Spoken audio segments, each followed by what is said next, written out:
नमस्कार दोस्तों, आपका स्वागत है द पंचायत में और मैं हूं आपके साथ आदित्य कुमार।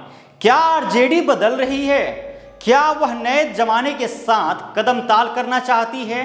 क्या तेजस्वी यादव छवि बदलना चाहते हैं? ये सवाल एक बार फिर इसलिए उठ रहे हैं कि राजद की नई गाइडलाइन जारी हुई है। तेजस्वी की आभार यात्रा से पहले इस गाइडलाइन में राजद कार्यकर्ताओं को हरे गमछे की जगह हरी टोपी और बैच लगाने के लिए कहा गया है। बिहार राष्ट्रीय जनता दल के अध्यक्ष जगदानंद सिंह ने इसको लेकर 9 सूत्रीय निर्देश जारी किए हैं जो यात्रा के दौरान लागू होंगे। तेजस्वी यादव की पहले चरण की यात्रा 10 सितंबर से शुरू होकर 17 सितंबर तक चलेगी। 8 दिनों की इस यात्रा में वह समस्तीपुर, दरभंगा, मधुबनी और मुजफ्फरपुर जिला मुख्यालय में ठहरेंगे। खास बात यह कि आभार यात्रा के दौरान किसी तरह की भीड़ नहीं जुटनी है और न ही कोई रोड शो या कोई सार्वजनिक यात्रा या कोई आम सभा होगी। आरजेडी की यह रणनीति है या मजबूरी, इसको लेकर सवाल उठ रहे हैं। लेकिन इतना तो तय है कि राजद अपने आप को बदलना चाह रही है।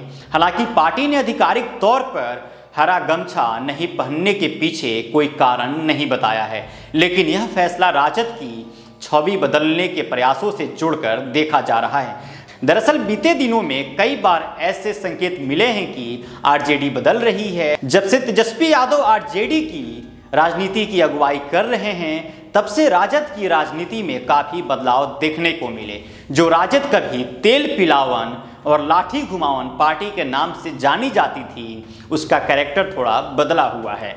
एक समय था जब राजद के कई नेता बिहार के शहरों में लफुआगिरी करते थे। ऐसे दृश्य आज भी लोगों को याद हैं जब पटना की सड़कों पर सरेआम बाइयों के नाच तक करवा दिए जाते थे। तेल पिलावन, लाठी घुमावन रैली तो लालू यादव की राजनीति को समझने की सबसे बड़ा उदाहरण है। लेकिन जमाना बदल गया है और तेजस्वी यादव ने भी बदलाव की ठान ली है।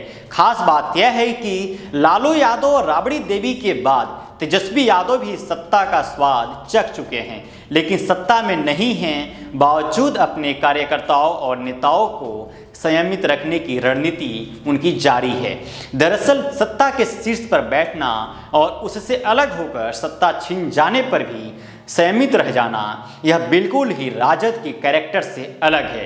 राजनीति के जानकारों की माने तो तेजस्वी यादव प्रोग्रेसिव राजनीति को लेकर आगे बढ़ने की रणनीति पर चल रहे हैं। वह युवाओं पर फोकस कर रहे हैं। विधानसभा चुनाव के बाद उन्होंने धन्यवाद यात्रा भी निकाली थी बीते दिनों और तेजस्वी को 4 लाख नौकरियां देने की क्रेडिट देने के लिए जगह जगह पर पोस्टर भी लगाए थे। जाहिर है तेजस्वी की लाइन बिल्कुल सीधी है और वह नए जमाने की राजनीति करना चाहते हैं। राजनीतिक विश्लेषक का मानना है कि अब सिर्फ मुस्लिम और यादव की राजनीति से सत्ता को नहीं पाया जा सकता है। जमाना बदल गया है और इन वर्गों में भी लोगों की सोच बदली है। इन वर्गों के लोगों की महत्वाकांक्षाएं भी बढ़ी हैं और राजनीति की अलग अलग विचारधाराओं और अलग अलग धाराओं से भी लोग जुड़ने लगे हैं। लोकसभा चुनाव में यादव युवाओं का प्रधानमंत्री नरेंद्र मोदी को वोट करना यह तेजस्वी के लिए सबक है। वहीं जहां मुसलमानों को मौका मिल रहा है, यह वर्ग भी आरजेडी से अलग लाइन पर चलकर देखने की कोशिश करता है। हाल में रुपौली विधानसभा चुनाव और इससे पहले पूर्णिया लोकसभा चुनाव इसका सबसे बड़ा उदाहरण है, जब तेजस्वी यादव की सारी अपील के बावजूद मुस्लिमों ने अपने मनपसंद कैंडिडेट को वोट किए। ऐसे में जानकार कहते हैं कि तेजस्वी यादव के लिए भी अपनी रणनीति बदलनी आवश्यक है और राजद बदल रहा है, यह दिख भी रहा है।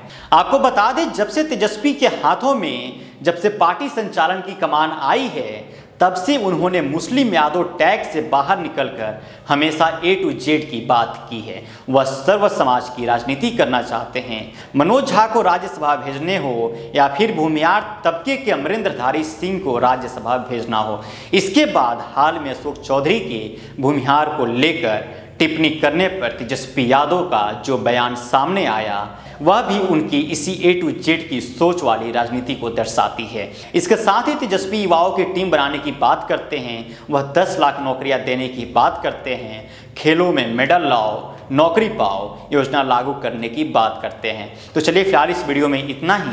आप बने रहिए द पंचायत के साथ। आपको ये हमारा वीडियो कैसा लगा कमेंट्स करके बताइएगा, और चैनल पर नए हैं तो हमारे चैनल को सब्सक्राइब कीजिएगा, आगे शेयर कीजिएगा। धन्यवाद।